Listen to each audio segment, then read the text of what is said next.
Hola, ¿qué tal? Soy el doctor Rigoberto Flores López. Vivo en la ciudad de Tuxtla Gutiérrez, Chiapas. Pues tengo algunos años ejerciendo la docencia en nivel presencial y virtual. Y pues son una de las cosas que me apasionan, entre otras cosas. Y por cierto, hacer investigación también me gusta mucho.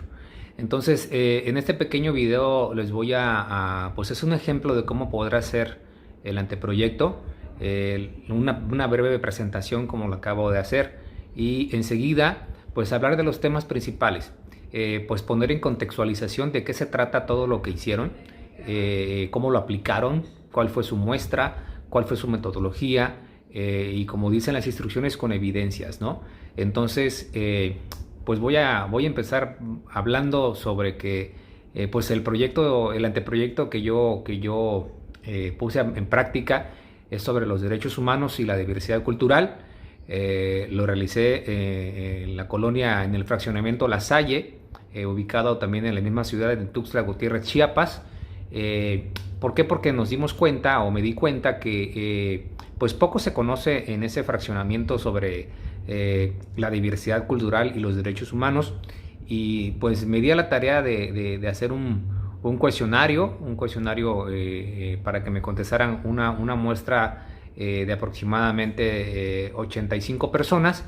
Y pues elegí esa muestra porque está pues a mi alcance, está contextualizado y pues principalmente que es factible de aplicar ese tipo de cuestionarios a ese tipo de población, ¿no? En un momento les voy a presentar enseguida les voy a presentar una fotografía más o menos de dónde está ubicada dicho fraccionamiento y continúo explicando más adelante sobre mi anteproyecto. Bien, entonces, pues en estas fotografías se aprecia un aspecto sobre el fraccionamiento La Salle, que es donde se llevó a cabo la investigación. Se platicó con los vecinos para ver quiénes estaban dispuestos a ser parte de mi muestra y pues posteriormente les aplicamos un cuestionario sobre el conocimiento y la importancia de los derechos humanos y la diversidad cultural. Esto es más o menos el aspecto del fraccionamiento. Bien, con respecto al objetivo general se planteó identificar cuáles son las razones por que la gente en el fraccionamiento La Salle desconoce sobre los derechos humanos y la diversidad cultural. Ese es el objetivo general y algunas preguntas de investigación que se plantearon fueron, ¿cuál es el impacto en el fraccionamiento La Salle? Recuerden que hay que contextualizar siempre la investigación. ¿Cuál es el impacto que genera o que repercute el que los vecinos en el fraccionamiento La Salle desconozcan los derechos humanos? ¿Cuál es la importancia de identificar las características de la diversidad cultural en el fraccionamiento La Salle? Entre otras cosas. Así pueden ir planteando también las preguntas y el objetivo de investigación. Seguimos. Bien, con respecto al marco teórico, recuerden que el marco teórico es un sustento que les va a servir para aplicar su investigación, es para fundamentar más datos sobre el tema de investigación.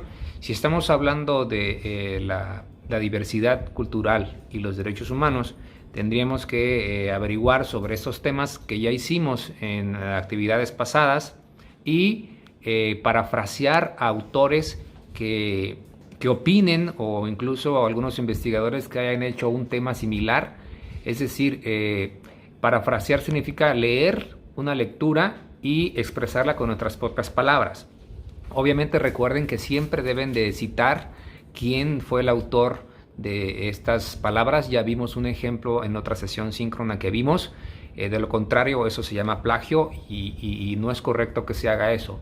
Entonces ustedes, de acuerdo a las 4 o 5 referencias que investigaron sobre este tema de derechos humanos y diversidad cultural, pueden retomar y citar algunos líneas que les parecieron interesantes y ponerlas en este video. Obviamente, reinsisto, citando siempre a la fuente y el autor o la autora de lo que van a hacer, ¿no?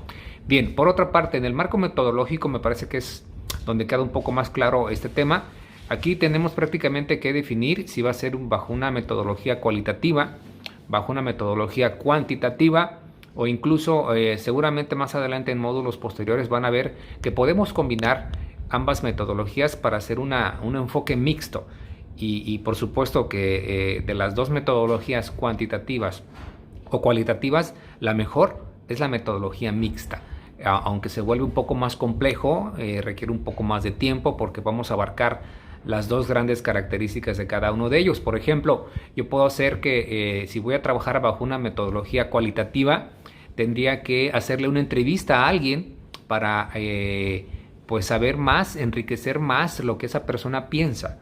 ¿Sí? Bajo una técnica cualitativa normalmente se manejan entrevistas abiertas, mientras que para un enfoque cuantitativo podemos utilizar un cuestionario con preguntas con opciones de respuestas cerradas. Por ejemplo, puede ser, de hecho una de mis preguntas que apliqué para este proyecto es que pero la puse como afirmación: conozco plenamente los derechos humanos que están en nuestra sociedad. Y opciones de respuestas yo coloqué de acuerdo, neutral y desacuerdo. Esto se llama, es un escalamiento tipo Likert y se maneja mucho este tipo de instrumento para cuando se maneja un enfoque cuantitativo, porque la persona que contesta pues tiene esas tres opciones y al final pues es más fácil su análisis, ¿no? Entonces aquí tendrían que ustedes que definir bajo qué metodología trabajaron y pueden fundamentar más que si trabajaron bajo una metodología cualitativa, pues incluyan una entrevista a quien le aplicaron su muestra, ¿no? Y si trabajaron una metodología cuantitativa, pues pueden también tomar una foto sobre el cuestionario que aplicaron. Seguimos. Bien, una de las muestras de la población a la que se le aplicó una entrevista es la familia Flores de la Riva, la cual se aprecia en la imagen. Un niño de 15 años, una niña de 13 y la señora de 45 años. Falta el papá de 46. Bien, como parte de a la población a la cual se le aplicó una entrevista, voy a mostrar una breve muestra sobre una pregunta que se le aplicó a la señora María Eugenia de la Riva. La pregunta es, ¿cuál crees que es la importancia sobre el conocimiento de la diversidad cultural en tu fraccionamiento? Bueno, la diversidad cultural favorece el desarrollo del país gracias a las amalgamas de los recursos étnicos, tradicionales, sociales, la fauna, la flora y las regiones paisajísticos. Pero también supera la división entre la cultura, que es urgente y necesario para la paz y el desarrollo. Eso es lo que puedo decir de la diversidad cultural. Muchas gracias.